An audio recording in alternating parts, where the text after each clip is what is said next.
Abdullah Zahir Kali takes the light rail to go to work as a health and wellness provider and gets on here at the stop in Soto.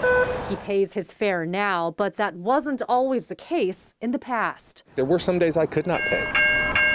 He says coming from a low-income household as a kid, he knows not everyone can afford the fare, especially now during COVID. There's a lot of other places that people want to put their money during a pandemic, so I can see that if there's not enforcement here, people can easily save pennies there. We've got communities that are financially stressed in terms of paying those fares. And Sound Transit CEO Peter Rogoff is aware of what is going on. We've got a fare compliance problem that we need to get our arms around.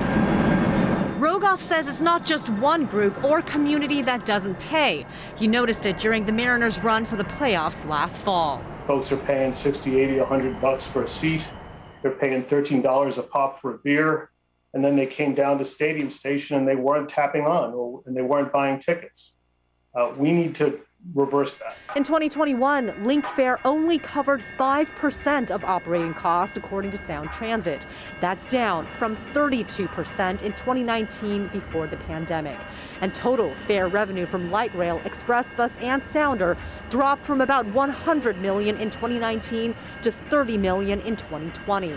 A painful cut that Rogoff says won't lead to financial collapse. What it will endanger is how quickly we can deliver all of the capital projects that we promised to the voters in 2016. Projects like the light rail extensions to Tacoma and Everett, and later to West Seattle and Ballard. The only other alternative is to push some of those costs to the general taxpayer, which we do not want to do. Rogoff presented proposals to Sound Transit's board of directors this week to get fare revenue back on track.